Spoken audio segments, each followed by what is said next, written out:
இயேசு கிறிஸ்து நமக்கு கொடுத்த வேத வசனம் என்றைக்கும் தியானத்திற்காக கர்த்தராகிய இயேசு கிறிஸ்து நமக்கு கொடுத்த வேத வசனம் லூக்கா எழுதின சுவிசேஷ புஸ்தகம் 6ஆம் அதிகாரம், லூக்கா எழுதின சுவிசேஷ புஸ்தகம் 6ஆம் அதிகாரம் 41ஆம் வசனத்தை கூட 41ஆம் வசனத்தை கூட வாசிக்க கேட்கலாம். நீ உன் கண்ணில் இருக்கிற உத்திரத்தை உணராமல், உன் கண்ணில் இருக்கிற உத்திரத்தை உணராமல் உன் சகோதரன் கண்ணில், உன்னுடைய சகோதரன் கண்ணில் இருக்கிற துரும்பை பார்க்கிறது என்ன? மறுபடியும் ஒரு விஷயம் பார்க்கலாம். நீ உன் கண்ணில் இருக்கிற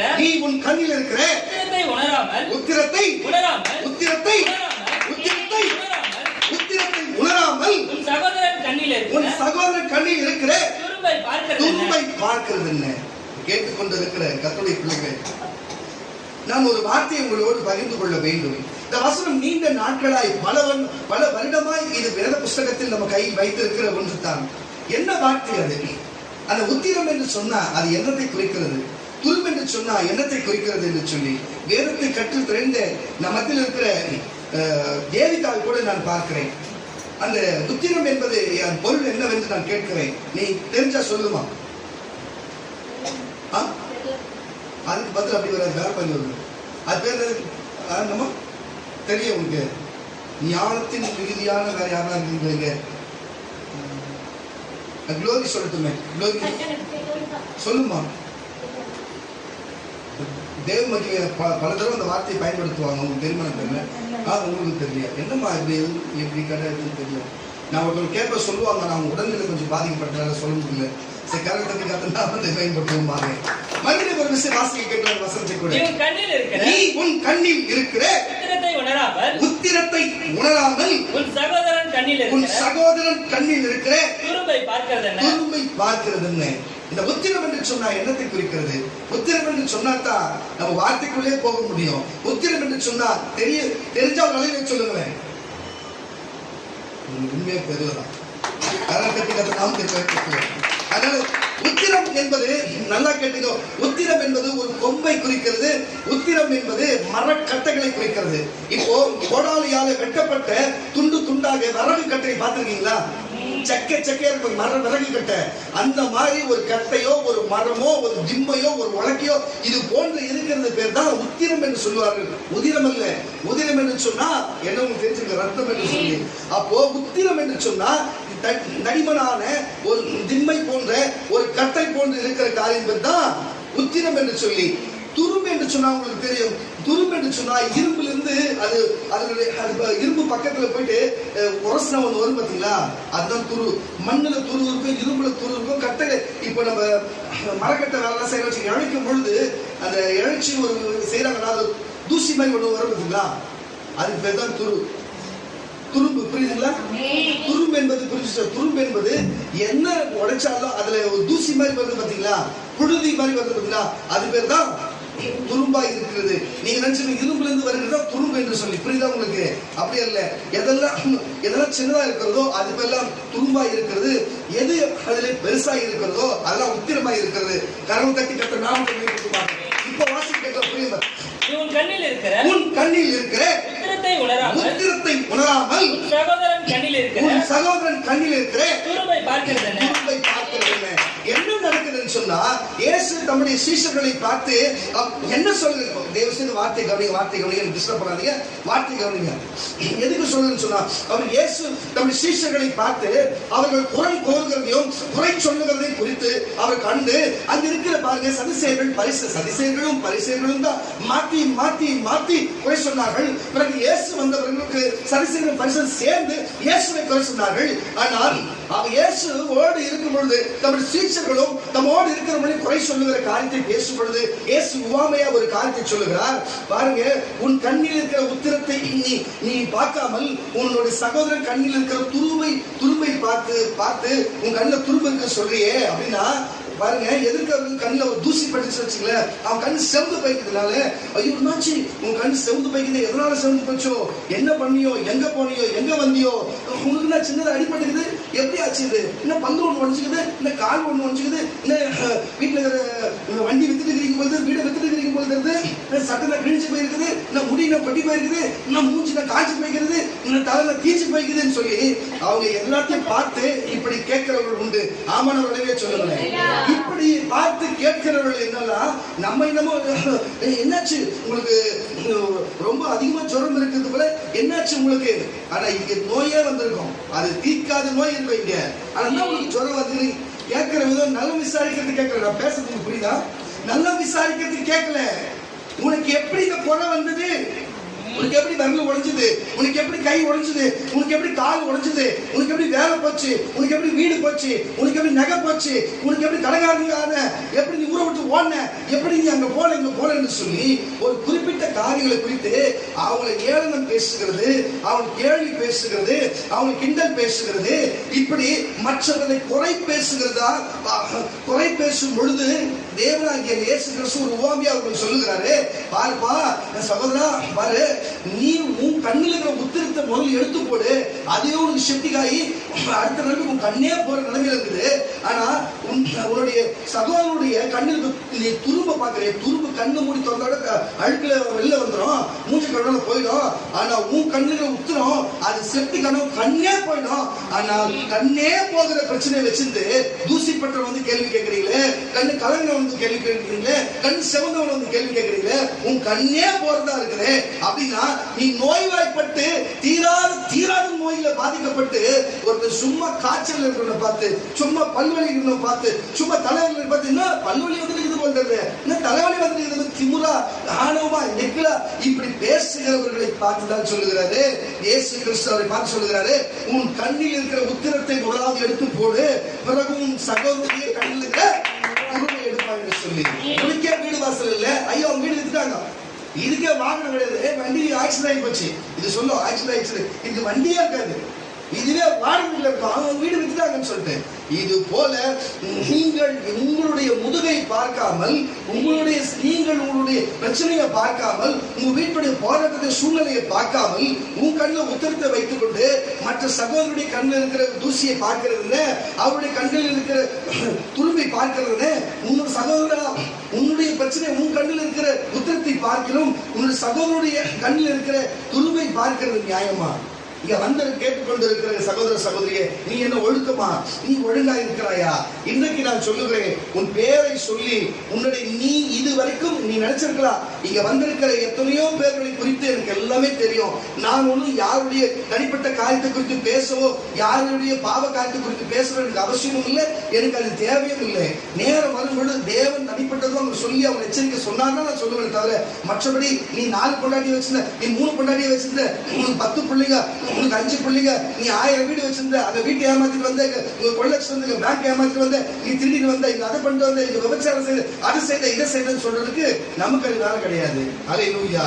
இயேசு சொன்னார், உன் கண்ணில் இருக்கிற உத்தரத்தை முதலீடு, பிறகு உன் சகோதர சகோதரி கண்ணில் இருக்கிற உருவை எடுப்பாயின்னு சொல்லி நான் அதை கடைபிடிக்கிறதுனால நான் முதல்ல என் பிரச்சனை பாக்குறேன், மற்றவங்க பிரச்சனைக்கு அப்புறமேட்டு போகிறேன்னு எண்ணுகிறாள்.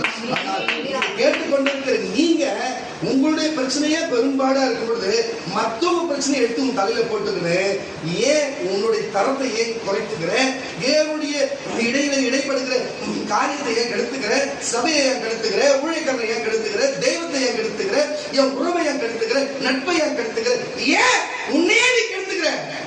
உன்னப்பா உன் சூழல் என்ன? உன்னப்பா ரிட்டத்தில் வாசிக்கிற 42 அல்லது உன் கண்ணில் இருக்கிற உத்திரத்தை உணராமல் சகோதரனை நோக்கி சகோதரனே உன் கண்ணில் இருக்கிற துரும்பை எடுத்து போட்டும் என்று நீ சொல்ல வேண்டியது எப்படி? மாயக்காரனே முன்பு உன் கண்ணில் இருக்கிற உத்திரத்தை எடுத்து போடு, பின்பு சகோதரன் கண்ணில் இருக்கிற துரும்பை எடுத்து போட. உங்ககிட்ட பிரச்சனை மாத்தியா, முதல் நீ திருந்தியா, முதல் நீ மனம் திருந்தியா, அதுக்கப்புறம் மத்தவங்களுக்கு போய் சொல்லுவேன். மத்தவங்களுக்கு போய் நீ கொஞ்சம் சொல்ல, இவங்க இதை செஞ்சாங்க, அவங்க அதை செஞ்சாங்க, அவங்களுடைய குறிப்பெல்லாம் எங்க இருக்குது, இங்க இருக்குது, அங்க இருக்குது.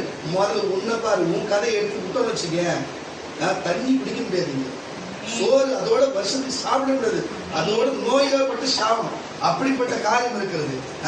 அதை விட்டு உன் கண்ணுல உத்திரத்தை எடுத்து போடாத. மற்றவங்க கண்ணில் இருக்கிற துருவை தொடைக்க எடுக்க வருது என்னையா விஷயம்? நான் சொல்லவில்லை, இயேசு சொல்லுகிறார். அப்போ இப்ப இருக்கிற ஜனங்களை குறித்து செம்மஞ்சேரி மட்டுமல்ல, இந்த டிவியில கேட்கிற பல ஜனங்களுக்கு உத்திரம் என்பது கட்ட என்று சொன்னேன், உத்திரம் என்பது ஒரு கொம்பு என்று சொன்னேன். ஒரு உத்திரமே கண்ணை குத்தி நிக்குதுன்னா அவன் எதிராளிக்கு இவனுடைய கண்ணுல இருக்கிற தூசியை பார்த்து அவன் சந்தோஷப்படுறான்னா, அதை எடுக்கணும்னு அவனுக்கு சந்தோஷப்படுறானா, இவ்வளோ பெரிய குத்து நமக்கு குத்திக்குதுன்றது என்ன அவனுக்கு ஆகலையா? என்ன ஆகலையா? சொல்ற வாசி என்ன ஆகலையா? உணர்வு அடையலையா? அவன் உணர்வே இல்லாத இருக்கிறான். என்னது உணர்வே இல்லாத? உணர்வே இல்லாத இருக்கிற கரண தட்டி கத்த நாமத்தை உத்திரத்தை எடுத்து போட கூட உணர்வு இல்லாத இருக்கிறானா?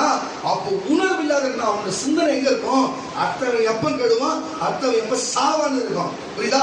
இவன் கண்ணு இன்ஃபெக்ஷன் ஆகி அது தலைக்கு பாதிப்படையும் சாவ ஸ்டேஜ்ல இருக்கும்போது கூட அந்த உத்திரத்தினுடைய வலி கூட அவனுக்கு உணராமல் உணராமல் உணராமல் அவன் எதிராளியுடைய கண்ணில் இருக்கிற துருவை எடுக்கிறது எப்படி? அது எப்படி வந்தது எப்படின்னு கேட்டா இது நியாயமா? கரண் தட்டி கத்த நாமத்தை. அப்போ தேவன் என்ன சொல்ல வருகிறார்? அப்போ உன் பிரச்சனை நீ உணர்ந்து பாரியா? நீ யார் என்று உணர்ந்து கொள். நீ மனுஷனா என்று உணர்ந்து கொள், இல்ல தேவ தூதனா என்று உணர்ந்து கொள், தேவ ஆவியை பெற்றவனா என்று உணர்ந்து கொள், நீ ஊழியக்காரனா ஊழியக்காரன் என்று உணர்ந்து கொள். நீ யார் என்று நீ உன்னை உணர்ந்து கொள். நீ உன்னை உணர்ந்து கொண்டாதான் நீ மற்றவர்களை உணர்ந்து கொள்வாய். அல்லேலூயா. தேவன் யார் என்று முதல் உணர்ந்து கொள். வேத வசனம் என்னவென்று உணர்ந்து கொள். ஊழியம் என்று சொன்னால் என்னவென்று உணர்ந்து கொள். தம்முடைய மனுஷ வாழ்க்கை என்று சொன்னால் உணர்ந்து கொள். அன்பு என்று சொன்னால் நீ உணர்ந்து கொள். நீ உணர்வில்லாத இருப்பாய் என்று சொன்னார். உணர்வு என்று சொன்னா, உணர்வு என்று சொன்னா என்ன பொருளா இருக்கு தெரியுமா? உணர்வு என்று சொன்னா நாக்கு சுவையை உணர்கிறது, காது சத்தத்தை உணர்கிறது, மூக்கு வாசனைகளை உணர்கிறது. புரியுதா இல்லையா உங்களுக்கு? தொடுதல் வந்து அந்த தொடுதலுடைய உணர்வை உணர்கிறது. அப்ப இந்த ஐம்புலன்களும் உணர்வை புரிகிறது.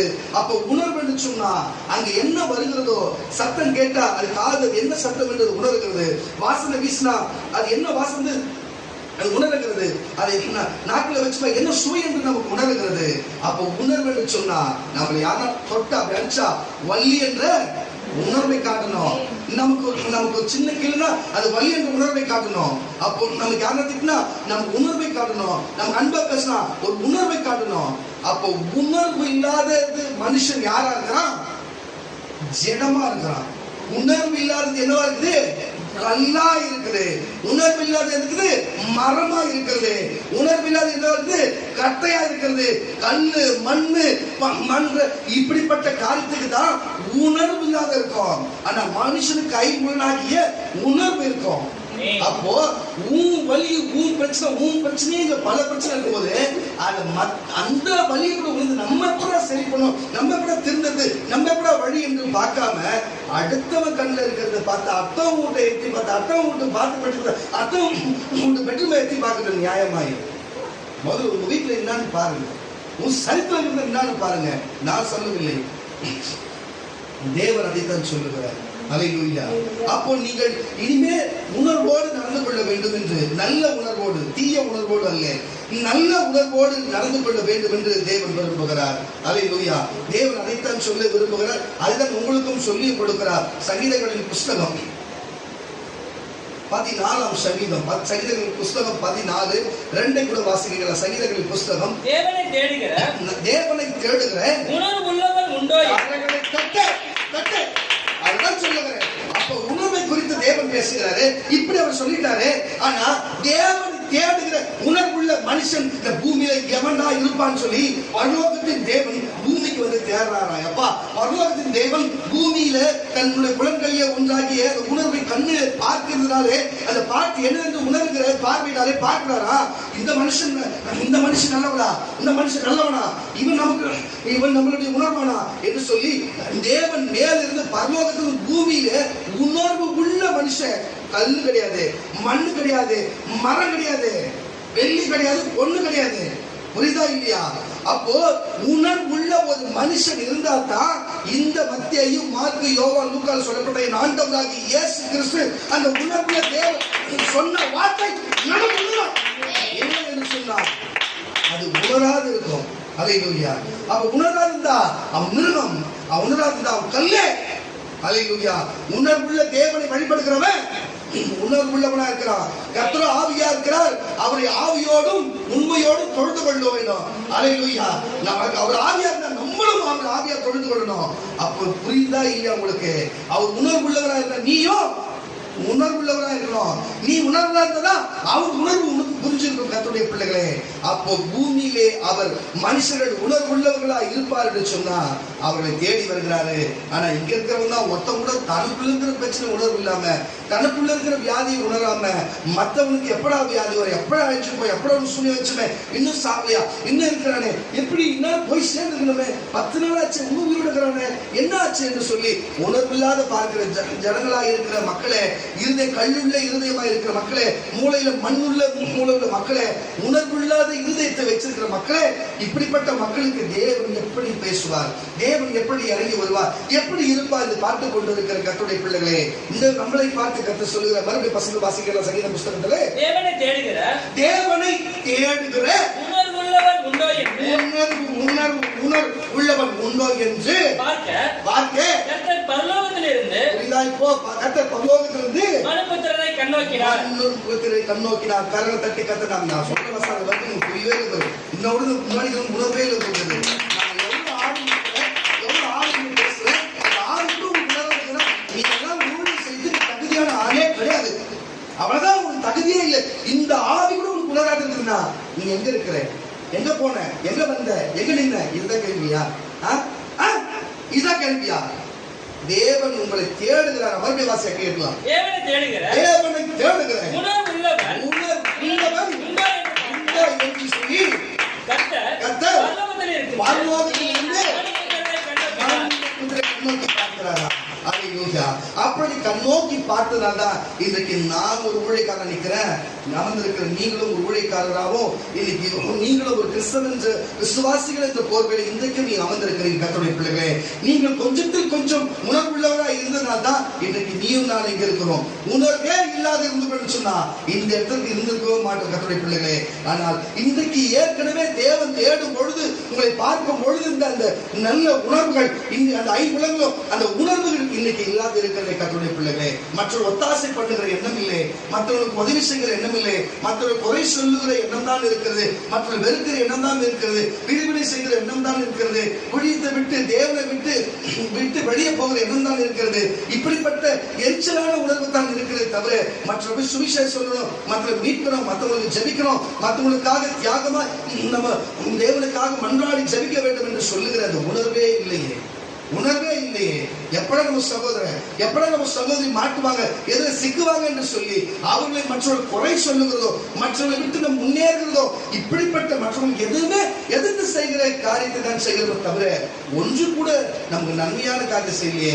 ஆனா தேவன் உணர்வுள்ள, தேவனை தேடுகிற உணர்வுள்ள மனுஷன் பாருங்க. மற்ற நாளெல்லாம் சபை முழுவதும் கூட்டம் இருக்கும். ஆனா இன்றைக்கு பாருங்களேன், தேவனை உணர்வுள்ள இருதயத்தோடு தேடுகிற மனுஷர்களை காணுமே, தேவனை உணர்வுள்ள தேடுகிற மனுஷை காணுமே. ஆனா தேவனை தேடுகிற உணர்வுள்ள மனுஷன் தேட தேவன் இறங்கி இருக்கிறார். மனுஷன் தேவன் தேட மனுஷன் இல்லை. வாசிக்க கேட்கிறார். சங்கீதங்களின் புஸ்தகம் 106ஆம் சங்கீதம் 7 கூட, சங்கீதங்களின் புஸ்தகம் 106ஆம் சங்கீதம் 7 கூட வாசிக்க கேட்கிறார். சீக்கிரம். எங்கள் பிதாக்கள் எகிப்திலே, பாருங்க, எங்கள் பிதாக்கள் எகிப்திலே உம்முடைய அதிசயங்களை உணராமலும், அவர்களை தட்டி விட சொல்லுவோம். பாருங்க, இங்க பாருங்க, ஏன் இந்த ஜனங்கள் இப்படி சொன்னா உன்னையும் என்னை குறை சொல்லி மட்டுமல்ல, இந்த இஸ்ரவேலர்கள் எகிப்திலே வாழ்ந்த காலகட்டத்திலே 340 கிட்டத்தட்ட 400 வருஷமா 430 வருஷமாக அங்க அவ்வளவு பாடுபட்டு இருந்தாங்க. அப்பேற்பட்ட பாடுபட்டு அப்பேற்பட்ட பாடுகளினாலே அங்கிருந்து தேவன் தம்முடைய மோசையின் ரட்சகரை கொண்டு வெளியே கொண்டு வந்திருக்கும் பொழுது கூட, அதுக்கப்புறம் சட்டதிட்டங்களை கொடுத்து கூட, ஆனால் இவர்களுக்கு அந்த பாருங்க, செங்கடலை பிளந்ததும், யோர்தானை பின்னிட்டு போக செய்ததும், அங்கு வானத்திலிருந்து மன்னாவை வர செய்ததும், அவர்கள் பகலிலே அக்கினி ஸ்தம்பத்தை பகலிலும் இரவிலும் மேக ஸ்தம்பத்தை வரவித்து அவர்களுக்கு தேவன் அப்படியாய் அவர்கள் வழிநடத்தி அவர்களை கொண்டு போன காரியத்தை குறித்து கூட. ஆனால் இப்படி எப்படி நடக்கும்? நம்ம எகிப்தில் வாழும் பொழுது நாம போய் அறுவடை செய்யணும், நம்ம போய் அறுவடை செய்யணும், அதை குடைக்கணும், அதை அரைக்கணும், பிறகுத்தான் நம்ம சாப்பிடணும். ஆனால் இன்றைக்கு காலையில எழுந்தாலே போதும், வானத்திலிருந்து ஏதோ மன்னா என்று ஒன்று வருகிறது, நம்ம சாப்பிடுகிறோம், ஆனால் வாழ்கிறோம் என்று சொல்லி கொஞ்சம் கூட உணர்வில்லாத ஜனங்கள் பருத்தியை கொண்டு வர வேண்டும், அந்த பருத்தியில் அதை நெய்ய வேண்டும், அது பிறகு அது ஆடைகளை தைக்க வேண்டும், அப்புறம் போட வேண்டும் என்று சொல்லி, ஆனால் எந்த ஆடையும் துவைக்கவும் இல்லை, தைக்கவும் இல்லை, கிழியவும் இல்லை. ஆனால் நமக்கு எப்படி இன்னும் புத்தாடை போல இருக்கிறது என்று அந்த ஜனங்கள் உணரவில்லை. அல்லேலூயா. தீனியும் எந்த பச்சை பசையில் இருக்கிற தீனியும் எதுவுமே இல்லை. அங்க எந்த காடுகளும் வந்து மேயாது, எந்த தானியத்தையும் சாப்பிடாது. ஆனா நம்ம தானியத்தை சாப்பிடுற காடுகள் ரொம்ப தொலைவில் இருக்கிற இடத்திலிருந்து நம்ம இறைச்சி புசிக்க வேண்டும் என்று அங்க போக வேண்டும். ஆனா இங்க இருந்தாலும் சுழல் காற்று மூலமா நம்ம இருக்கிற இடத்துல மடியிலே வந்து விழத்தக்க நமக்கு இறைச்சியை தேவன் கொடுக்கிறான்னு சொன்னா அந்த உணர்வில்லாத ஜனங்கள். பகலிலே பார்த்தீங்கன்னா, பகலிலே பார்த்தா மேகஸ்தம்பத்தையும், இரவிலே பார்த்தா அக்னி ஸ்தம்பத்தையும் கொடுத்து அப்படிப்பட்ட உணர்வுள்ள நம்ம எகிப்தில வேலை செய்யும் பொழுது வெயில்ல வேலை செய்யவும் ஒரு மேகம் வந்து நிற்காது, மற்ற வெயில் நம்ம உயிர் எடுக்குமே. ஆனா இன்னைக்கு இங்க இவ்வளோ வனாந்தரத்துல இருக்கும்போது கூட நமக்கு வந்து பகல்ல பாத்தீங்கன்னா அடிக்கிற வெயில்ல மேகஸ்தம்பம் வந்து நம்ம குழு குழு குழு குழுன்னு வச்சிருக்குது, இரவுல குழு குழுன்னு இருக்கிற வேளையிலே அக்னி ஸ்தம்பம் வந்து கதகதகதமா வச்சிருக்கிறதே என்று உணர்வில்லாத ஜனங்கள் தேவன் தம்முடைய தூதர்களை போல அவர்களுக்கு உணவையும் அவர்களுக்கு புசிக்கிற எல்லா காரியத்தை குறித்து எல்லாத்தையும் குறித்து அவர்களை நடத்தி வரும் பொழுது ஒரு தேவ தூதருக்கு ஒப்பாய் அவர்களுக்கு நடத்தி தெய்வத்துவத்திலே நடத்தி இருக்கும் பொழுது கூட அவர்கள் உணர்வில்லாது போனார்கள். என்ன செய்தார்களா?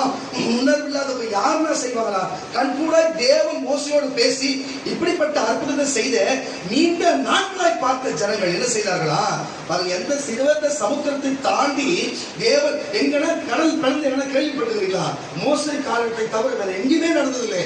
அவர்கள் கண்கூட அந்த ஆண்டுகளில் நடந்திருக்கும் போது கூட செங்கடல் பிளந்து யோர்தானை பின்னிட்டு போக செய்தவர். அப்படிப்பட்ட அற்புதத்தை பார்த்தவங்க செங்கடல் பிளந்து போனதுக்கு பிற்பாடு கடல் ஓரத்துல போயிட்டு அவர் என்ன செய்தார்களா?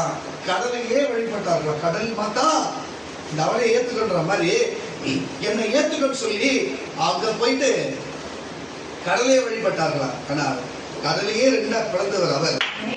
உயர்வை பார்த்து காற்று கடலையும் பார்த்து அதட்டி நீ என்று சொன்னவர் அவர். ஆனால் அதட்டுகிற தேவனை விட்டுவிட்டு ஒரு உணர்வே இல்லாத கடலை போய் வழிபட்டார்கள் பாருங்க. அப்ப யாருக்கு அங்க உணர்வு இல்லை? வாசி கேட்கலாம். எங்கள் பிதாக்கள் எகிப்திலே உம்முடைய அதிசயங்களை உணராமலும் உம்முடைய செய்த அதிசயங்களை உணராமலும் உம்முடைய கிருபைகளின் இரட்சியை நினையாமலும் போய் சிவந்த சமுத்திரத்தின் ஓரத்திலே கலகம் பண்ணினார்கள். என்ன பண்ணினாங்க? கலகம் பண்ணினார்கள். ஆனாலும் அவர் தமது வல்லமையை வெளிப்படுத்தும்படி தம்முடைய நாமத்தின் நிமித்தம் அவர்களை ரட்சித்தார். அவர் சிவந்த சமுத்திரத்தை அதட்டினார். அது வற்றி போயிடுச்சு. தண்ணீர் நடக்கிறது போல அவர்கள் நடந்து போக பண்ணினார். அவர்களை விலக்கி ரட்சித்து சத்துருவின் கைக்கு விலக்கி மீட்டார். அவர்கள் சத்துருக்கள் தண்ணீர் மூடிக்கொண்டது அவர்களில் மீதி இருக்கவில்லை. சொல்லுவாங்க.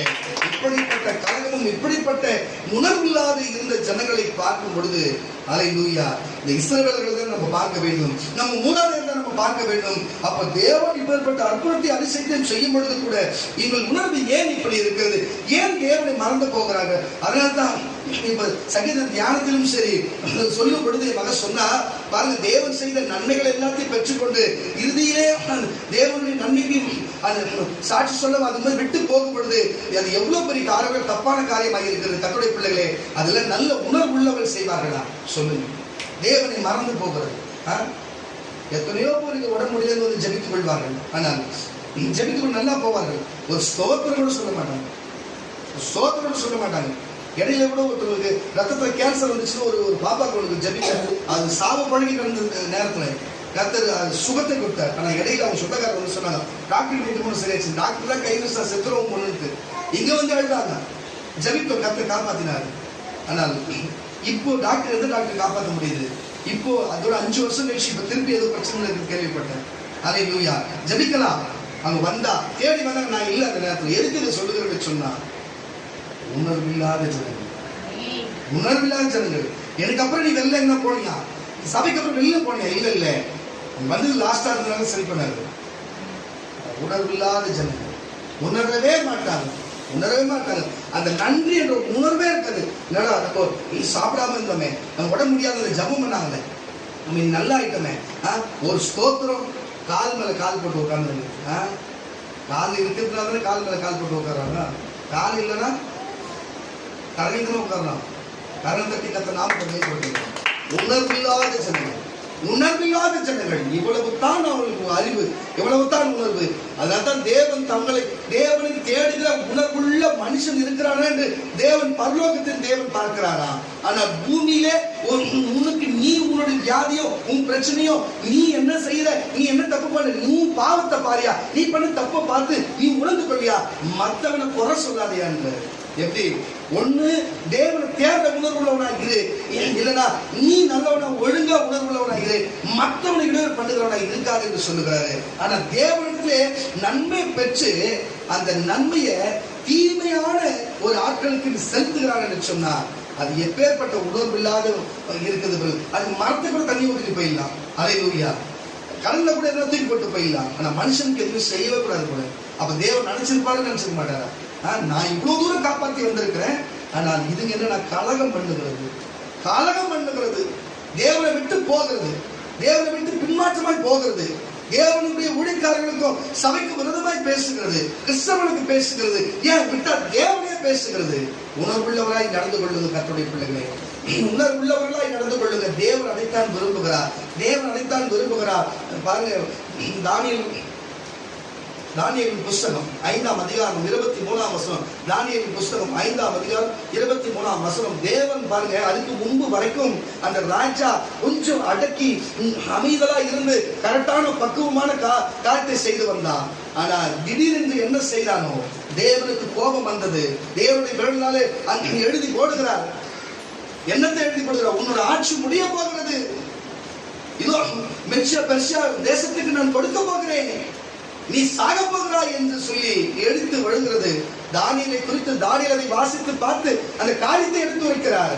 ஆனால் அது வரைக்கும் அது என்ன வார்த்தை என்றும் அது என்னதென்றும் சொல்லி கூட உணர்வில்லாத தேவனுக்கு அசுத்தமான காரியங்களை செய்தார்களா? மக்களுக்கு அசுத்தமான காரியம், தேவனுக்கு அசுத்தமான காரியத்தை உணர்வுள்ளவர் செய்தார்களா? ஆனா உணர்வுள்ள தேவன் என்ன செய்தார் சொன்னா, நீ இப்படித்தானே செய்கிறன்னு சொல்லி அதை எழுதி போட்டு அந்த வார்த்தையின்படியே நடக்க செய்த ரெட்டத்தை வாசி கேட்கலாம். பரலோகத்தின் ஆண்டவர் விரோதமாக, பரலோகத்தின் ஆண்டவருக்கு விரோதமாக உம்மை உயர்த்தினீர், உம்மை உயர்த்தினீர், அவருடைய ஆலயத்தின் பாத்திரங்களை முன்பாக கொண்டு வந்தார். நல்லா பாத்துங்க, ஒரு தேவாலயம் கட்டி வச்சா சிறப்பிடிச்சு வரலான்னா, அடிமை பிடிச்சு வரனா, நீ அந்த இடத்த ஆட்சி பண்ணிட்டு வா. ஆனா எங்கிருந்து பாருங்க, இவர் குடிக்கிறதுல, இவன் கொண்டாடி குடிக்கிறதுல, இவன் ஒப்பாட்டி குடிக்கிறதுல, எல்லாரும் சேர்ந்து குடிச்சு குத்தும் கும்மாதமா அடிச்சதுனால தேவனுக்கு சும்மா உணர்வுள்ள தேவனாச்சே, சும்மா விடுவாரா?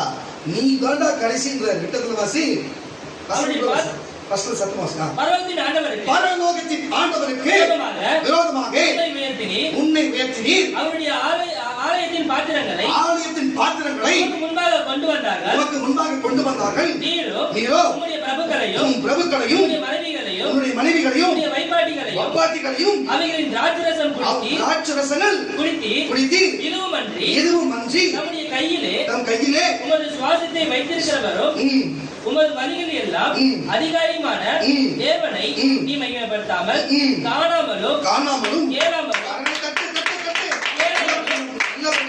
கேட்கிறது ஒரு உணர்வு தானே, பார்க்கிறது ஒரு உணர்வு தானே, பேசுறது சுவைக்கிறது ஒரு உணர்வு தானே.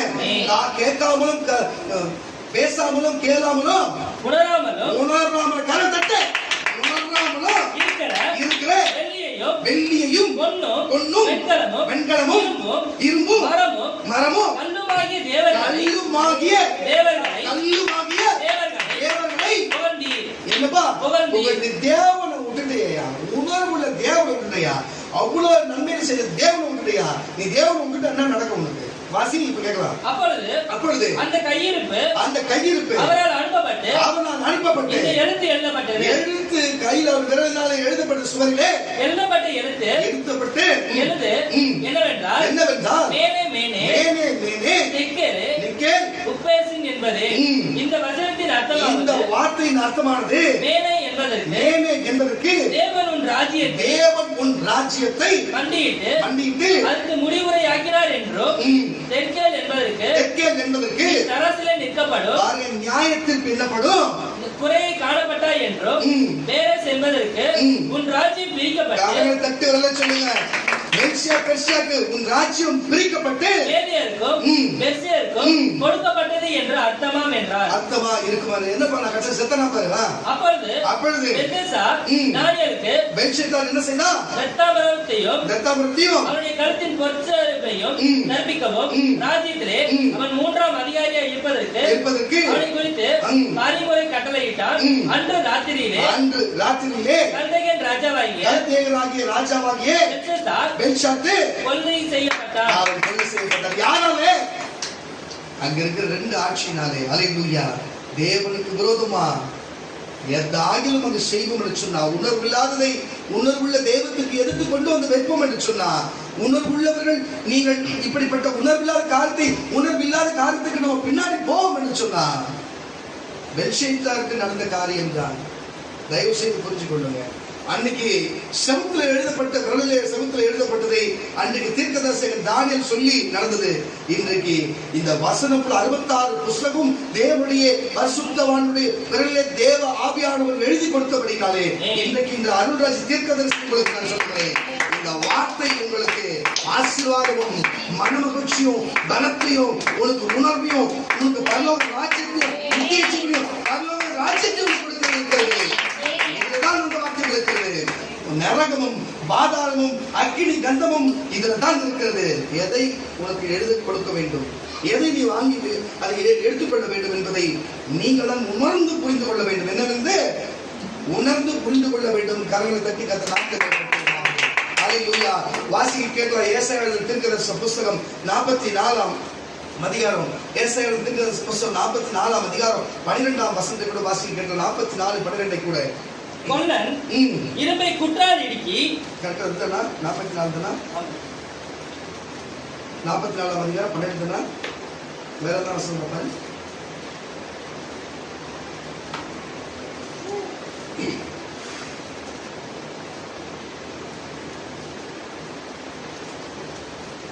ஏசாயா 44:17 பாருங்க.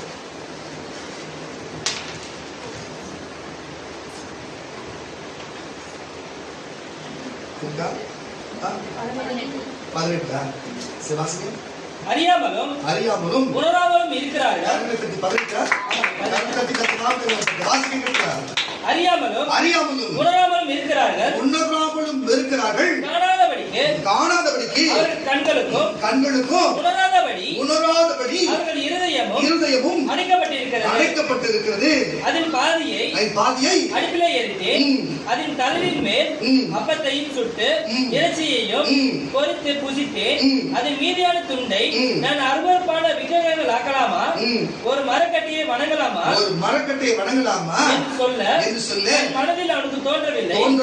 அம்மாத்திரம் அறிவும் சொரணையும் இல்லை. அவன் சாம்பலை மேய்கிறான். வஞ்சிக்கப்பட்ட மனம் அவனை மோசப்படுத்தினது. அவன் தன் ஆத்துமாவை தப்புவிக்காமலும் வலது கையிலே அபத்தம் அல்லவோ என்று இருக்கிறது என்று சொல்லாமலும் இருக்கிறான். கரங்களை தட்டி இப்படிப்பட்ட இஸ்ரவேலர்கள் அங்கிருந்து வந்தது மட்டுமல்ல, காலத்துக்கு ஏற்றபடி அவங்க தானியேல் காலகட்டத்திலும் ஏசாயா காலகட்டத்திலுமாய், இப்படி சங்கீதங்களின் புஸ்தகத்திலே சொல்லப்பட்ட தாவீதின் காலகட்டத்திலுமாய் இப்படிப்பட்ட தேவனின் மேல் உணர்வில்லாத ஜனங்களாய் வாழ்ந்தார்கள். கர்த்தருடைய பிள்ளைகளே, இன்றைக்கும் கிறிஸ்தவர் என்ற போர்வில் இருக்கிற அநேகர் ஞானஸ்நானம் எடுத்தவர்களும் சரி, ஞானஸ்நானம் எடுத்து காத்தவர்களும் சரி, ஊழியம் செய்கின்ற சொல்லுகிறவர்களும் சரி, ஆனால் சிலர் உணர்வில்லாத இருக்கிறீர்களே, உணர்வு எப்படிப்பட்டதாக இருக்க வேண்டும்? நம்ம தேவனுடைய ஊழியக்காரன்ற உணர்வு இருக்க வேண்டும். நம்ம மற்றவங்களுக்கு எப்போ ஒத்தாசை செய்வதா இருக்க வேண்டும். மற்றவங்களை நம்ம எப்பொழுதும் குறை சொல்லுவதா இருக்கக்கூடாது. நம்ம மற்றவங்களை குறையை நம்ம பார்க்கிறவர்களா தீட்டாளா இருக்கக்கூடாது. இயேசு பாருங்க, அந்த தீட்டான பெரும்பாலுள்ள ஸ்திரீ அவர் தொட அனுமதிச்சாரு, அவங்க சுகத்தை கொடுத்தாரு. குஷ்டரோகி பக்கத்துல யூதர்கள் போக மாட்டாங்க, இந்த மாதிரி தீட்டா இருக்கிற பெண்கள் பக்கத்துல யூதர்கள் போக மாட்டாங்க. இயேசு தொட அனுமதிச்சாரு. அல்லேலூயா. அவர் எந்த குற்றத்தையும் சொல்லவில்லை. ஒரு விபச்சாரில கையும் காலமா பிடிச்ச ஸ்திரீ கொண்டு வந்திருக்கிறாங்க. அவருக்கு தரையில உட்கார்ந்து எழுதி, இவளோடு விபச்சாரம் செய்தவன் ஒருவன் சொன்னா அவன் இவளை கல்லென்று கொள்ள வேண்டும் சொன்ன ஒருத்த கூட எல்லாரும் ஓடிட்டான். கீழே எழுதினா ஒவ்வொருத்தன் பேர் அவர் எழுதினாரு. நான் சொல்லுகிறேன் கர்த்தருடைய பிள்ளைகளே, நியாயப்பிரமாணத்துக்கு கல்லறிய வேண்டும் என்று சொல்லி நியாயப்பிரமாணத்துக்கு இயேசுவிடத்திலே கொண்டு வந்தா எவன் கூட போனாலும் அவன் பேர்லாம் எழுதும்போது அதை பார்த்து பிச்சுன்னு வான்னா, அப்படே நீ போறா இருக்கிற, அப்புறம் அவன் போய் விபச்சாரி. நியாயமா இது? நான் பேச தப்பா இருந்தா பச்சா நீ எப்படி சொல்லுவ? நீயே ஒரு நாள் போயிட்டு வந்தவன் தானே. அது போலதான் கர்த்தருடைய பிள்ளைகளே, நான் சொல்லுகிறேன், மற்றவங்களை நம்ம குறை சொல்லுவதற்கு நம்ம யாரு? மற்றவங்களுக்கு நம்ம எதுக்கு சொல்லணும்? உன்னுடைய கண்ணுக்கு உத்தரத்தை எடு, அப்புறம் பிறகு உன்னுடைய சகோதர சகோதரன் கண்ணுக்கு தூசி எடுப்பாய். மற்றவங்களை குறை சொல்லாத, மற்றவங்களுடைய வீண் பேச்சு பேசாத, அவங்க நியாயம் தீர்க்காத. நியாயம் தீர்க்கிறதுக்கு தேவன் இருக்கிறார். இல்லைன்னா நீ அப்போஸ்தலனா இருக்கணும். அப்போஸ்தலனா நீ நியாயம் தீர்க்கலாம், இல்லைன்னா தேவனா தான் நியாயம் தீர்க்கணும். இல்ல ரெண்டாம் கட்டம் தான் உன்னை நியாயம் தீர்த்து விட்டு போடுவாங்க. இன்னொரு தடவை அடுத்தவன் குறையும் சரி, முடிஞ்சா உங்களுக்கு நல்லா இருக்கணும் ஜபம் பண்ணு, முடிஞ்சா ஏழைகளுக்கு உதவி செய், முடிஞ்சா சுவிசேஷம் சொல்லு. அதுதான் உங்களுக்கு கொடுக்கப்பட்ட வேலை. இந்த பூமியிலே உனக்கு சுவிசேஷம் சொல்லும்படிக்காகவும் ஏழைகளுக்கு உதவி செய்யும்படிக்காகவும் சபைக்கு கொண்டு வரும்படிக்காகவும் இதுக்காக தான் அழைக்கப்பட்டாயோ அந்த வேலையை மட்டும் பாரு. இந்த உலகத்துல இயேசுவை தவிர ஒருத்தரும் பரிசுத்தவான் கிடையாது. இயேசுவை தவிர இன்னைக்கு நீயாத நாளோ பரலோகம் போகும் நாள் வரைக்கும் காலம் கொடுக்கப்பட்டிருக்கிறது. நீயாத நாள் அனுதினமும் சுத்திகரிக்கப்பட்டிருக்கிறோம். ஆண்டவர் அதை தப்பு பண்ணிட்டு இந்த மனுஷங்க இதை தப்பு பண்ணிட்டு மனுஷங்க இதை பார்த்து அதை பார்த்து இதை பார்த்து மனுஷனை ஒவ்வொரு நாளும் நம்மளை புதுப்பிச்சு புதுப்பிச்சு புதுப்பிச்சு கிறிஸ்துவுக்குள்ள ஒரு தற்பான்னு சொன்னா அவன் புது சிருஷ்டியா இருப்பான் என்று வேதம் சொல்லுகிறது. அவ ஒவ்வொரு நாளும் நம்மளை பழக்கி வைத்து நம்ம மன்னிப்பு கேட்டு நம்ம சுத்திகரித்து நம்மளுடைய வாழ்க்கையை பரிசுத்தத்தை கடைபிடித்துக் கொண்டு வந்திருக்கிறோம். கர்த்தருடைய பிள்ளைகளே, யாரும் பொருள் இருந்து போற வரைக்கும் யாரும் பரிசுத்தமாய் வாழ்ந்த ஒன்றுன்னு சொன்னா அது இயேசு ஒருவர் தான். கூட இருந்தவங்களே ஒருத்தன் காட்டி கொடுத்தா, ஒருத்தன் முத்தத்தால் காட்டி கொடுத்தா, ஒருத்தன் அவருக்கு யாருமே தெரியாதுன்னா, ஒருத்தன் என் விளையாட்டு தொட்டு அவர் காமிச்சாதான் நான் தொட்டு பார்த்து அவரை நம்புவேன்னு சொன்னா, கூட இந்த 12 பேர்ல 3 பேர் இருக்கிறான்னு சொன்னா, கேட்டுக்கொண்டு இருக்கிற கர்த்தருடைய பிள்ளைகளே நீங்களே புரிஞ்சு கொள்ளுங்க. அப்ப புரிஞ்சுக்கொள்ள யாரும் சரியானதா இருக்கிறாங்கன்றதா கிடையாது. இயேசுவை தவிர இயேசுவை பார்ப்போம், அவர் சொன்ன உபதேசம் படி நடப்போம், மற்றவங்களுக்கு சொல்லிக் கொடுப்போம். நம்ம கிட்ட பிரச்சனை வச்சு நம்ம கிட்ட பாவத்தை வச்சுன்னு மற்றவங்களுக்கு நமக்கு வெளியில ரகசிய பாவம் நமக்குள்ள வெளியில யாரும் பார்க்க நினைக்காதீங்க. என்னாலும் இப்போ ஒவ்வொருத்தருடைய பாவத்தையும் நீ மறந்து போன பாவத்தோட நான் சொல்ல வைக்க முடியும். நீ மறந்து மன்னிப்பு கேட்க மறந்து விட்ட பாவத்தோட இப்ப என்னால சொல்ல முடியும். ஏன் பச்சாரு கையை காலமா பிடிச்சவங்களே இயேசு மன்னித்து போறாரு. அவருடைய காலை பிடிச்சவங்களே மன்னிச்சு அவங்களுக்கு பாவ மன்னிப்பு கொடுக்கிறாரு. கர்த்தருடைய பிள்ளைகளே, இயேசுவே அப்படி இருக்கும், குருநாதரே உன் தெய்வம் அப்படி இருக்கும்போது நீ மட்டும் ஏன் கேட்கிற? மற்றவங்க ஏன் எப்பயுமே குறை சொல்லினே இருக்கிற? ஏன் எப்பயுமே ஒருத்தவங்களை பார்த்து வெம்பினே இருக்கிற? ஏன் ஒருத்தரை பார்த்து எப்பயும் கஷ்டத்தை கொடுத்துனே இருக்கிற? எதனால இந்த மாதிரி செய்கிற? தயவு செஞ்சு விட்டு வெளியே வா. இல்லைன்னு சொன்னா உனக்குத்தான் அது பாதிப்பை தரும், உனக்குத்தான் பாதிப்பை தரும். ஊழியத்தை கெட்டு போகும், உன் சரீரம் கெட்டு போகும், உன் வாழ்க்கை கெட்டு போகும். வீணா உன் வாழ்க்கையை கெடுத்துக் கொள்ளாது. இன்னும் நீண்ட நாட்கள் ஆயுள் நாட்கள் இருந்து நீ சந்தோஷமா வாழ வேண்டிய காலத்தை உன் காலத்தை குறுக்கி கொண்டு இப்போ அப்போ அல்பாயுசுல போகாது. தயவு செய்து உன் நல்லதுக்கு நான் சொல்லுவேன். அல்பாயுசுல போகிறது இல்லை, நரகத்துல போவது நியாயமா? நீ தீர்க்காயுசா வாழ்ந்து பரலோக போக வேண்டும் நான் சந்தோஷமா நினைக்கிறேன். நீங்களா அப்படி போகணும் என்று சொல்லி, ஆனா அல்பாயுசுல போகிறது நரகத்துக்கும் போகணுன்றது நியாயமாக ஏற்றுக்கொள்ள முடியுதா? வேணா கத்தொழில் நான் ஏசு சொன்னபடி நடக்கும். கலத்தடி கத்து நாம்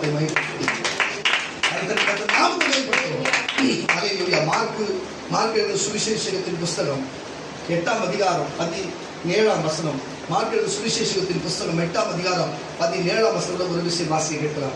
இயேசு அதை அறிந்து அவர்களை நோக்கி உங்களிடத்திலே அப்பங்கள் இல்லாதபடியால் பாருங்க, இயேசுவோட தான் இருந்தாங்க. அதுதான் சொல்றேன். அவர் தீர்க்கதரிசியாகட்டும், அப்போஸ்தலனாகட்டும், ஊழியக்காரனா இருக்கட்டும், இயேசுவோட இருந்தா கூட இருக்கட்டும். ஆனா அவனும் கொஞ்ச நேரத்தில் உணர்வுள்ளாக நடந்திருக்கிறான். ஆனா யாருமே நீ கரெக்டா இல்லைன்ற கரெக்டாவுக்கு தான் நம்ம இருக்கிறோம். அதுக்குதான் இந்த வேத வசனம். புரியுதுங்களா?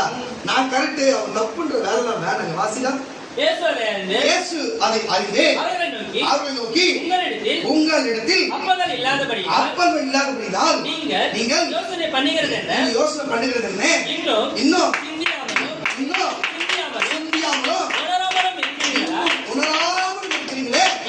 இன்னும் உங்கள் இருதயம் இன்னமும் நான் பேசுற இவ்வளோ வசதியை கேட்டு எப்பா அவர் நம்மளதான் சொல்றேன்னு சொல்லு, இன்னமும் உணராது என்னங்க இன்னும் சிந்தியாமலும் உணராமலும் இருக்கிறீங்களே. கேட்டுக்கொண்டிருக்கிற பிள்ளைகள் தயவு செய்து விட்டு வெளியே வாசிக்க கேட்கலாம். இன்னும் உங்கள் இருதயம் கடினமாக இருக்கிறதா? உங்கள் இருதயம் கடினமாக இருக்கிறதா? உங்களுக்கு கண்களிலிருந்தும் காணாது இருக்கிறீங்களா? இப்ப இந்த உணர்வுல கண்ணு பார்க்கறது உணர்வு தான் வருது.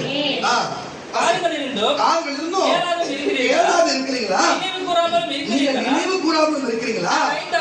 ஆனா 5 அப்பங்களை 5000 பேருக்கு பங்கிட்ட போது பாருங்க, அங்கே மோசே கொண்டு அங்கே எகிப்திலிருந்து கானானுக்கு வரும் வழியில இந்த வனாந்தரத்துல அப்பத்தை கொடுத்து தன் தேவம் என்பது உணர்வு வச்சாரா இல்லையா? ஆனா உணர்வுல போனாங்களா இல்லையா?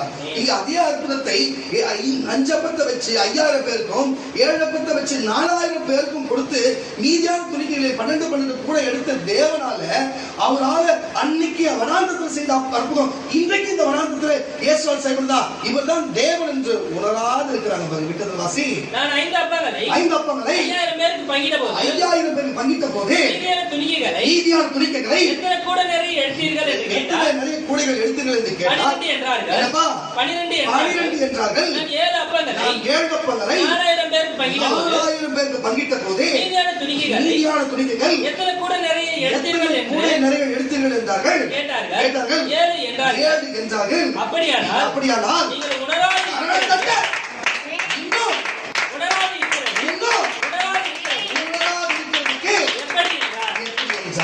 உணராதுன்னா ஒண்ணும் நடிக்கிற இல்லைன்னு சொன்னா நீ ரட்சிக்கப்படல. ஒண்ணு ரட்சிக்கப்பட்டு நீ உணராதுன்னா நடிக்கிற, இல்லைன்னா ரட்சிக்கப்படல. 2 அர்த்தம் தான். நீ நடிக்கிறியா ரட்சிக்கப்படலையா? நீயே யோசனை பண்ணி பாரு. கர்த்தருடைய பிள்ளைகளே, கிறிஸ்தவனா இருந்தா மற்றவங்க குறை சொல்லக்கூடாது. ஹல்லேலூயா. நேற்று வரைக்கும் இருக்கலாம், நேற்று வரைக்கும் ஆரோக்கியம் இருக்குது அந்த மகளுக்கு கொடுக்கக்கூடாது என்ற சூழ்நிலை தான். ஹல்லேலூயா. அவள் நியாயம் இருக்கிறதை போல நம்ம நியாயம் தீர்த்து அவளுக்கும் நமக்கு வித்தியாசம் இருக்கிறது. அதனால தேவன் அதை யாருமே அப்படி ஒரு பொல்லாங்க சோதிக்கிற தேவன் அல்ல. சரி, சின்ன பொண்ணு அது விளையாட்டுத்தனமா தெரியாத பேசிருக்கலாம். தேவனை மன்னித்து அந்த ஆரம்பி அவ கையிலே கொடு என்று சொன்னார். அவ கையில கூட அவ ஆரம்பம் பண்ணுன்னு சொன்னார். ஹல்லேலூயா. தேவனுடைய மனசு மாதிரி இந்த பூமியில யாருக்கும் வராது. ஹல்லேலூயா. அதை நாங்கள் சாதாரண போஸ்ட்மேன் வேலை தான். எங்களுக்கு யாரையும் எழுதி கொடுத்து எடுத்துன்னு போயிட்டு கொடுக்கறது தான். அவர் சொல்றதை அப்படியே சொல்லுவோம், நீங்க சொல்றது நாங்கள் அப்படியே ஜெபம் பண்ணுவோம். அவ்வளவுதானே தவிர நீங்களாச்சு தேவனாச்சு எதுக்கு இதை சொல்லுன்னு சொன்னா என்னால் இதை மறைச்சிருக்க முடியாதா? சொல்லிருக்க முடியாதா? ஏன் நான் மறைச்சு தேவனை கேட்டு நான் தான் கொடுப்பேன் இவங்க தான் கொடுக்கணும் சொல்ல முடியாதா? சொன்னா கேட்காம போயிட்டு இருப்பாரு. சரிதான் சொல்லுவாரு. நான் கேட்டேன், நமக்கு அந்த வேலை வேணும். ஏன்னா இந்த உணர்வு உள்ளவர்களா இருக்க வேண்டும் என்று தேவன் விரும்புகிறார். எல்லாரும் உணர்வு உள்ளவர், நல்ல உணர்வு உள்ளவர்களா இருக்க வேண்டும் என்று விரும்புகிறார். ஆனால் சாட்சி சொல்லும் பொழுது என் தேவனுக்கு நான் ஜபிக்கிட்டு வந்தேன், தேவன் எனக்கு ஆறுதல் கொடுத்தாரு. எவ்வளவு சந்தோஷமான ஒரு வார்த்தை. பார்த்தீங்களா இல்லையா? அது தவறு நான் உணர்ந்ததை பார்த்தீங்களா இல்லையா? ஆனா எனக்கு தெரியவே தெரியாது. என்கிட்ட ஒரு வார்த்தை விட தவறு உணர்ந்து என்கிட்ட பேசுறதே இல்லை. நான் அதை பற்றி கேட்கவும் இல்லை. ஆனா கேட்க வேண்டிய ஆகிட்ட கேட்டாங்களா இல்லையா? செய்ய வேண்டிய செஞ்சாரா இல்லையா? அதுதான் மனுஷனுக்கும் தேவனுக்கும் உணர்வு. உணர்வு அவர் உணர்ந்துக்கிறார். ஏன்னா ஒரு மனுஷனாச்சு தேவனை உணரும், தேவனை தேடும் உணர்வுள்ள மனுஷனா எவனா இருக்கிறானா என்று பரலோகத்தில் இருக்கிற தேவன் பார்க்கிறாரா? அப்ப தேவனை தேடுகிற உணர்வுள்ள இருக்கிற இருந்தே இருக்குல்ல, அப்ப என்னது மற்றவங்களோட பேச்சு? உணர்வுள்ள இருக்கிறதால தேவன் மறுபடியும் அவங்ககிட்டே கொடுன்னு சொன்னாரா இல்லையா? கரல் தட்டி கத்த நாமத்தை வைக்கிறோம். உணர்வு சொன்னது தவறா எடுத்துக்க பாருங்க. நீங்க எல்லாரும் நிறைய காலத்தில் இருக்கிறீங்க. எனக்கு காரணத்தோடு நேரடியாக இருக்கிறதா அந்த வார்த்தையை பேசுறேன் கர்த்தருடைய பிள்ளைங்களே. அப்ப இனிமே நம்ம உணர்வுள்ளவரா இருந்தா அந்த உணர்வுள்ள தேவன் நம்மளுடைய உணர்வுகளை அறிந்து நம்ம கஷ்ட காலத்தையும் நம்ம பசியையும் நம்ம வழியும் நம்ம துன்பத்தையும் துயரத்தையும் வேதனையும் எல்லா காலத்தையும் நமக்கு பார்த்து நமக்கு நன்மை செய்ய வல்லவரா இருக்கிறாரு. அதே மார்க் சுவிசேஷ புஸ்தகம் 4ஆம் அதிகாரம் 12ஆம் வசனத்தை பாருங்க. மார்க் சுவிசேஷ புஸ்தகம் 4ஆம் அதிகாரம் 12ஆம் வசனம் சொல்லுகிறது. வாசிக்க கேட்கலாம்.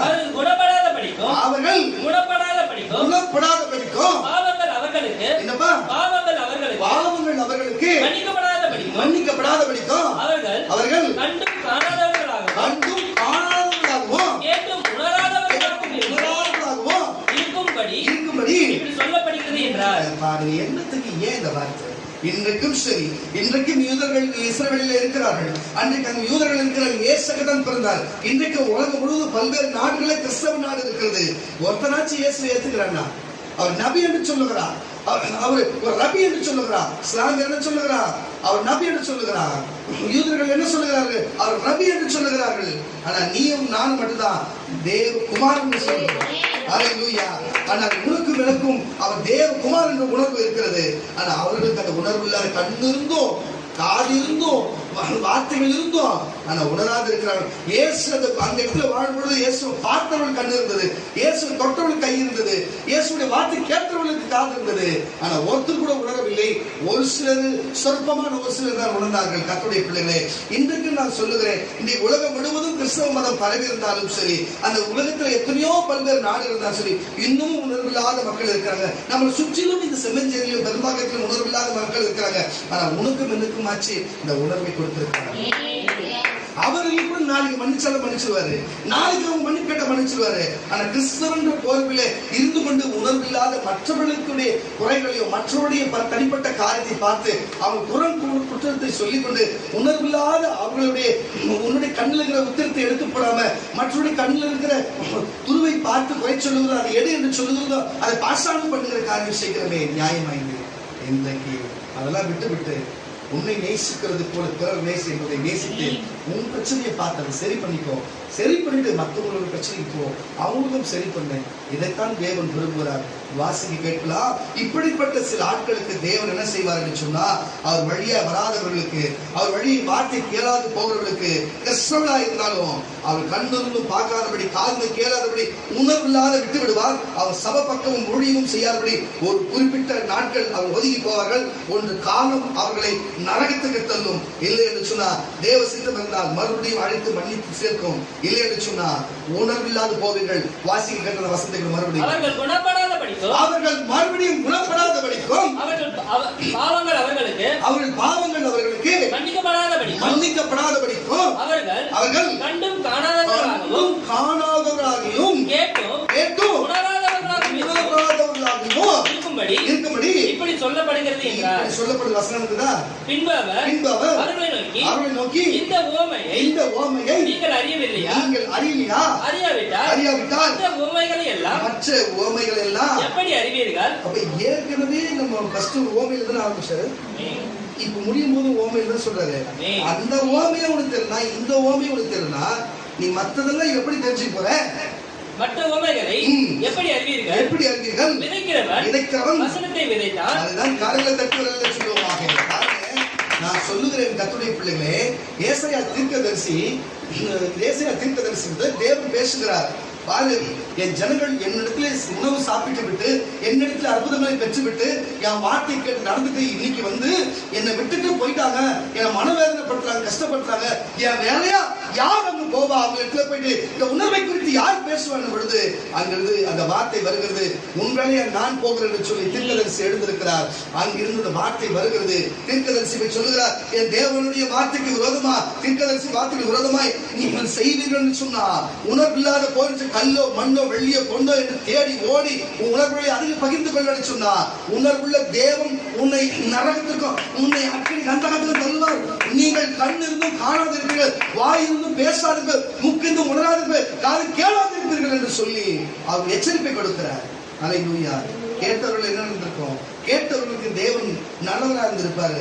கேளாது போகிறவர்களுக்கு அவர் சத்துருவாய் மாறி போயிருப்பார். அதுதான விஷயம். வாசிக்கையில ஏசாயா எழுதின தீர்க்கதரிசன புஸ்தகம் 6ஆம் அதிகாரம், ஏசாயா எழுதின தீர்க்கதரிசன புஸ்தகம் 6ஆம் அதிகாரம் 9ஆம் வசனத்தை வாசிக்க கேட்கலாம். ஏசாயா 6ஆம் அதிகாரம் 9ஆம் வசனத்துல, அப்பொழுது அவர் நீ போய் இந்த ஜனங்களை நோக்கி, ஒரு வசனம் வாசி, 8 வாசி. பின்பு யாரை நான் அனுப்புவேன், யார் தமது காரியமாய் போவார்கள், உரைக்கிற ஆண்டவருடைய சத்தத்தை கேட்டு அதற்கு நான் இதோ அடியேன் இருக்கிறேன், என்னை அனுப்பும் என்று அப்பொழுது அவர் போய் இந்த ஜனங்களை நோக்கி நீங்கள் காதாரை கேட்டு. இதைத்தான் நான் அன்றைக்கு ஏசாயா தேவன் வெளிப்படுத்தினார். இன்றைக்கு ஏசாயாவின் ஆவியை கொண்டு நான் ஏசாயாவாய் என்று சொல்லுகிறேன். ஏசாயா ஜீவனை கொண்டு சொல்லுகிறேன். ஏசாயாவை ஜீவனை கொண்டு அவர் நாமத்தின் மேலே இதோ ஆணைக்கு சொல்லுகிறேன். அநேகர் இந்த இடத்திலே கண்ணிருந்தும் காணாமல், காதிருந்தும் கேளாமல், காதிருந்தும் கேளாமல், வாய்ந்தும் பேசாதபடிக்கு எல்லாத்தையும் அடக்கி வைத்தவர்களாய் இருக்கிறார்கள் சுத்தப்பட்டிருக்கிற மக்கள் எல்லாம். ஆனால் நீங்கள் உணர்வுள்ளா இருக்க வேண்டும் என்று தேவன் விரும்புகிறார். நீங்கள் எப்படி கண்ணிருந்தும் பார்க்க வேண்டுமா, காதிருந்தும் கேட்க வேண்டுமா, மூக்கிருந்து முகர வேண்டுமா? உணர்வுள்ளவர்களா இருங்க கர்த்தருடைய பிள்ளைகளே. வாசிக்க கேட்கலாம். நீங்கள் காதாரை கேட்டும் உணராமலும் கண்டும் அறியாமலும் இருக்கிறீர்கள் என்று சொல். இந்த ஜனங்கள் தங்கள் கண்களினால் காணாமலும் தங்கள் காதுகளினால் கேளாமலும் தங்கள் இருதயத்தில் உணர்ந்து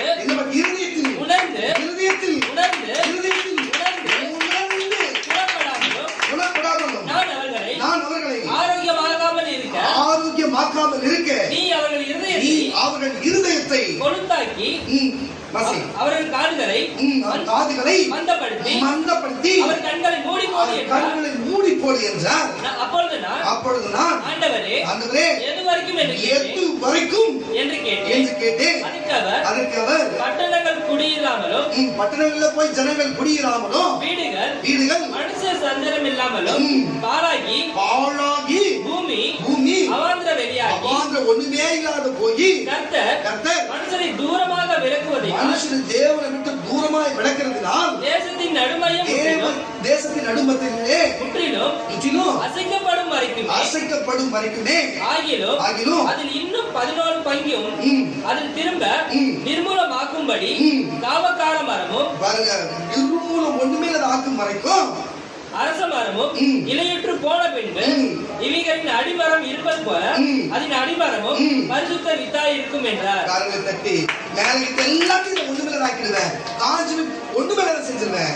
ஆனா ஏதாச்சும் வார்த்தை தேவன் பேச்சு கேட்ட உணர்வு உள்ளதா இருக்குன்னா அடிமரம் மட்டும் பரிசுத்தமா இருந்தா மறுபடியும் துளுக்க வைப்பேன்.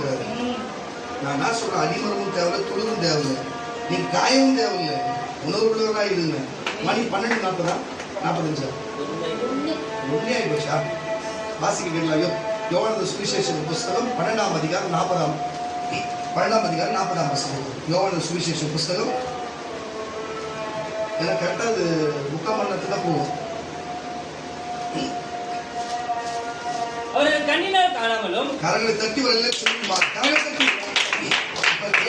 அந்த ஏசாயாவுடைய தொடக்கத்தை அதை எப்படி இயேசு அதை முடிக்கிறார் மட்டும் பாருங்க. வாசிக்க கேட்கலாம்.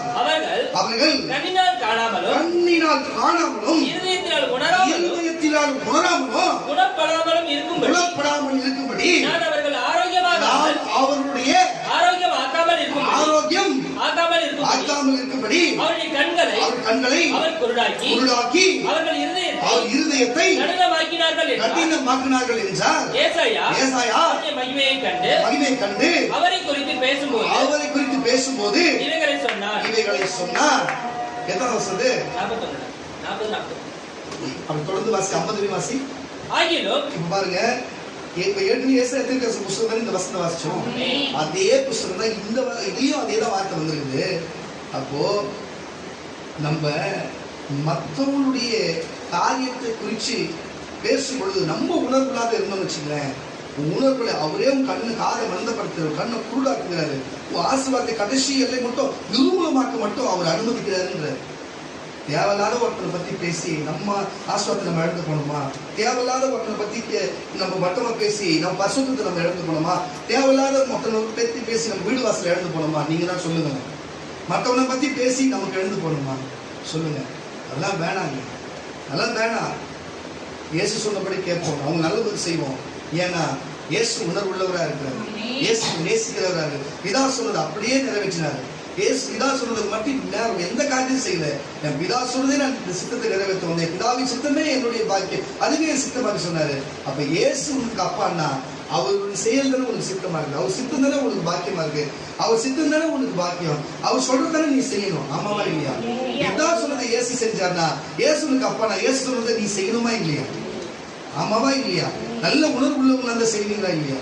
வாசிகள் 50 வரை கட்டி ஆகிலும் அதிகாரிகளாலும் அநேகர் அவரிடத்திலே விசுவாசம் வைத்தார்கள். அப்படி இருந்தும் ஜெப ஆலயத்துக்கு புறம்பாகாதபடி பரிசேயர் நிமித்தம் அதை அறிக்கை பண்ணியிருந்தார்கள். அவர்கள் தேவனால் வருகிற மகிமையிலும் மனுஷனால் வருகிற மகிமையை நல்லா கேட்டுங்க. தேவனால் வருகிற மகிமையிலும் மனுஷனால் வருகிற மகிமையிலும் அதிகமாய் விரும்பினார்கள். அப்பொழுது இயேசு சத்தமிட்டு என்னிடத்தில் விசுவாசமாய் கரங்களை தட்ட என்ன சொல்றாரு? அவர் சத்தமிட்டு என்ன சொல்றாரு? என்னிடத்தில் விசுவாசமாய் இருக்கிறவன் என்னிடத்தில் அல்ல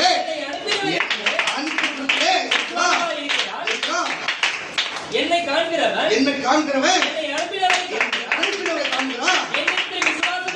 என்னிடத்திலே நம்பிக்கையா இருக்கிறவன் எவனோ இனிமே சொல்ற உணர்வு இல்லவனா நீ கல்லியோ மண்ணோ வெள்ளியோ பொண்ணோ இருக்கிறத உணர்வு இல்லாததை தேடாத. உணர்வு உள்ள இயேசுவை தேடினா இருளில் உள்ளவன் அதிலே இராதபடிக்கு நான் உலகத்திலே ஒளியாக வந்தேன். ஒருவன் இந்த வார்த்தைகளை மத்திய யோவான் லூக்கா சொல்லப்பட இந்த வார்த்தைகளை கேட்டும் என்னப்பா அதை நம்பாம போனா அவனை நான் நியாயம் தீர்க்க மாட்டாரு. அப்ப எப்படிதான் நடக்கும்? இந்த வார்த்தை நியாயம் தீர்க்கும். ஒருவன் உன் கண்ணத்தில் அறிந்தால் மறுகணத்தை கொடு. உன்னை நேசிக்கிறது போல பிறர் நேசி. சத்தியத்தின் அறிவில் சத்தியம் உங்களை விடுதலையாக்கும் என்று என்னென்ன வார்த்தையெல்லாம் அவர் பேசினாரோ அந்த வார்த்தை நம்ம நியாயத்திற்கு அவர் தீர்க்க மாட்டார். விட்ட வாசி நான் நியாயம் தீர்ப்பதில்லை நான் உலகத்தை நியாயம் தீர்க்க வராமல் உலகத்தை நான் ரட்சிக்க வந்தேன். என்னை தள்ளி என் வார்த்தைகளை இயேசு தெய்வம் இல்ல, இயேசு ரட்சகர் இல்ல, அவர் உணர்வு இல்ல, அவரை தள்ளி என்னுடைய வார்த்தைகளை ஏற்று இந்த வார்த்தையை ஏற்றுக்கொள்ளாதவனை நியாயம் தீர்ப்பது ஒன்று இருக்கிறது. நியாயம் தீர்ப்பு என்று ஒன்று இருக்கிறது. நான் சொன்ன வசனமே யோவான் லூக்கா நான் சொன்ன வசனமே அவனை நான் இந்த வார்த்தை சௌமியமா எனக்கு தன்னிச்சையா சொல்லல. நான் பேச வேண்டியது என்னன்னா உபதேசிக்க வேண்டியது என்ன சொல்ல வேண்டியது என்னன்னா என்னை அனுப்பின அவருடைய கட்டளைகளை நித்திய ஜீவனாய் இருக்கிறது என்று அறிவேன். ஆகையால் நான் பேசுகிறவைகளை பிதா எனக்கு சொன்னபடியே பேசுகிறேன் என்றார். 50. அப்போ பிதா சொல்றதுதான் இயேசு செஞ்சார். இயேசு பேசின வார்த்தை கடைசி நியாயம் தீர்க்கின்றார். அப்போ இயேசு பேசின மத்தேயு மார்க்கு யோவான் லூக்கா சொல்லப்பட்ட வார்த்தையை நீ பேசணும் தானே, நீ அன்பு நடக்கணும் தானே. இயேசு யாரோ குறை சொல்லிக்கிறாரா? இயேசு யாரோ குறை சொன்னாரா? குறை சொன்னவங்களை கூட பார்த்து மன்னிச்சார். அவங்களை மன்னிச்சார். பச்சார ஸ்திரீ மன்னிச்சார். பெருமளவுள்ள ஸ்திரீக்கு சுகத்தை கொடுத்தார். கல்லறியை போனவங்களுக்கு அங்கிருந்து கத்தர் அவங்களுக்கு அது விடுதலை கொடுத்தாரு. 2 கல்லரா இருக்கிற ஒருத்தருக்கு என்ன மன்னிங்கன்னு சொல்லி ஒருத்தர் கேட்டதுக்கு இன்று என்னோட பரதேசம் இருக்கான்னு சொன்னார். பரபாசை பார்த்து உனக்காக என் ஜீவனை கொடுப்பேன் என்று சொன்னார். இது மாதிரி இயேசுவை விரோதமாக எதிர்த்தவர்களும் அந்த சட்டத்திட்டத்துக்கு அது பக்கத்தில் போகக்கூடாதவர்களை கூட பார்த்து அவர் அந்த இடத்துக்கு போய் அவருக்கு சமாரியர் பக்கமே போகக்கூடாது. இந்த சமாரிய ஸ்திரீ பக்கத்தில் போய் அவர் தீர்க்கதரிசனம் வைத்து அவங்களை தண்ணி வாங்கி குடிச்சாரு. அவங்க எல்லையில கூட போகக்கூடாது. ஒரு யூதனா இருந்தா அவர் எல்லையில போனது மட்டும் இல்லாத கிணத்து பகையில உட்கார்ந்தது மட்டும் இல்லாத எனக்கு தாகத்துக்கு தாய் என்று கேட்டதும் இல்லாம நீங்க குடிக்க கூடாது என்று சொல்லி நீ குடு நான் கொடுக்குற தண்ணி நீ குடிச்சா ஒரு நாள் தாகம் உண்டாக சொல்லி அவர் வாங்கி குடிச்சார். இயேசு மன்னிக்கிறவர், இயேசு மீட்கிறவர், இயேசு நித்திய ஜீவனை கொடுக்கிறவர். அவரே இருளில் இருக்கிற உண்மையை என்னை ஒளி வெளிச்சத்துக்கு வந்திருக்கிற ஒளியா வந்தவர். அவரை விட்டுட்டு நீங்க என்னமோ எல்லாமே உங்களுக்கு தெரிஞ்சா மாதிரி உன் கண்ணில் இருக்கிற எடுத்து சுவிசேஷ புஸ்தகம் 6ஆம் அதிகாரம் 41 எடுத்துங்க. இப்போ அந்த வசனத்தோட முழு ஆக்கத்தை பேசிடலாம். 6ஆம் அதிகாரம் லூக்காஸ் சுவிசேஷ புத்தகம் 6ஆம் அதிகாரம் 41 என்ன சொல்ற வாசிக்க கேட்கலாம். ஏன் 40 கூட வாசிக்கலாம், வாசி 40 முடிச்சல அவ்வளவுதான்.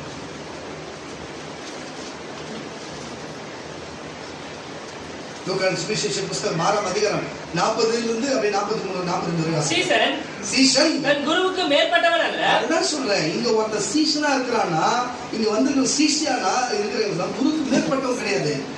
குரு கீழ்படிச்சா இருக்கணும், ஆனா தன் குருவை போல இருக்கணும். புரியுதா இல்லையா? குரு மன்னிக்கிறவரா இருக்கிறாரா, குரு எல்லாத்தையும் விட்டு சாதாரணமா இருக்கிறவனா, ஆனா சீஷன் மட்டும் எதுவுமே ஏத்துக்காதவனா இருக்கிறானா. டேய், அப்ப யாருக்கா நீங்க சீஷனா இருக்கிறீங்க? யாருக்கு நீ சீஷனா இருக்கிற? இயேசு குருவா இருந்தாரு. தன் அப்போஸ்தலன் பவுல் சொல்லுகிறார், என்னை போல பரிசுத்தமாயிருன்றாரு. என்னை பின்பற்றி இயேசுவை பின்பற்றுவது போல என்னை பின்பற்றி வாழ்றாரு.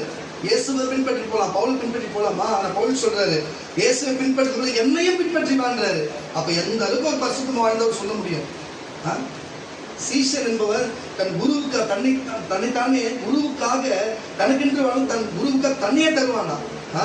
குருவுக்கு மிஞ்சினவன் கிடையாது, ஆனா குருவை போல இருக்கிறான்னு தான் சொல்லப்பட்டிருக்கிறது.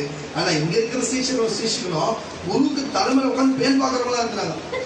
குரு கீழே குனியும்போ பேன் பாக்குறான், தாடியே தலைவியா. ஆனா குரு கைக்கு மேல உட்காந்து பேன் பார்ப்பாங்க. எங்கடா அதெல்லாம்? சீஷன் தன் குருவுக்கு மேற்பட்டவன் அல்ல. குருவுக்கு கைக்கு மேல உட்காந்து பேன் பார்க்கிற மேற்பட்டவன் அல்ல. அவன் தேறினவனா இருந்தா குருவை போல இருப்பான். குருவை போலவே இருப்பான். உடையிலும் பேச்சிலும் பழக்க வழக்கிலும் செயலிலும் உணர்விலும் தன் குருவை போல இருப்பான்.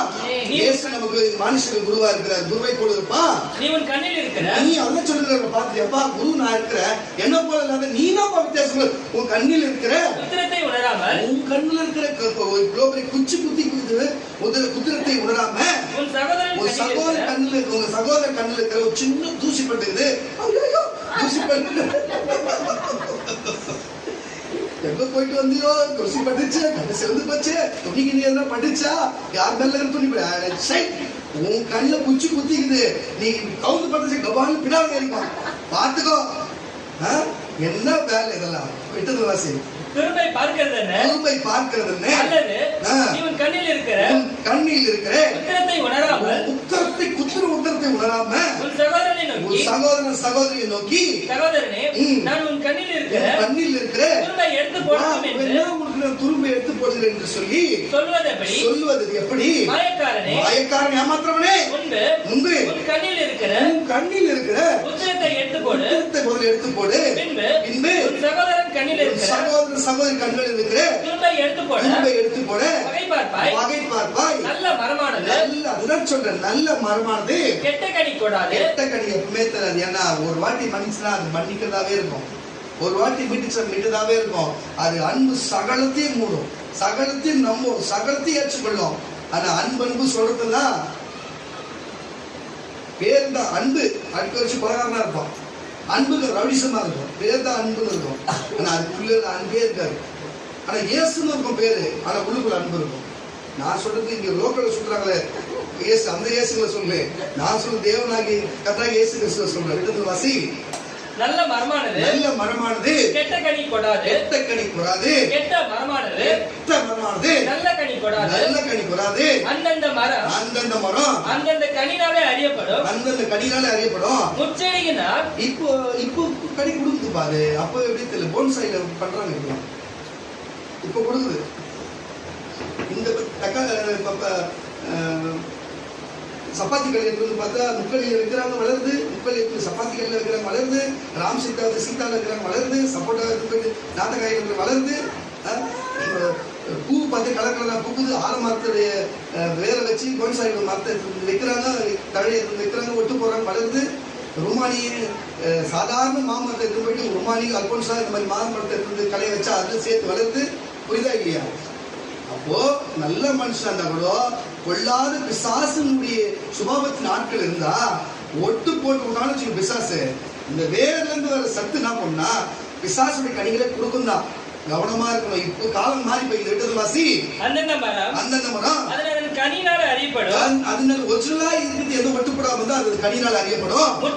முச்செடி அத்திப்பழங்களை பறிக்கிறதும் இல்லை. நெருஞ்சியிலே திராட்சை பழங்களை பறிக்கிறதும் இல்லை. நல்ல மனுஷன் தன் இருதயமாகிய நல்ல பொக்கிஷத்திலே நல்லதை எடுத்து காட்டுகிறான். பொல்லாத மனுஷன் இருதயமாகிய பொல்லாத பொக்கிஷத்தை எடுத்து காட்டுகிறான். பொல்லாததை எடுத்து காட்டுகிறான். இருதயத்தில் நிறைவினால் அவன் வாய் பேசும். கரங்க தட்டி வரல சொல்லுமா. நீ எப்படி இருக்கிற? உணர்வுள்ளவரா இருக்கிறியா? கிறிஸ்தவ அன்பு உணர்வுல இருக்கிறியா?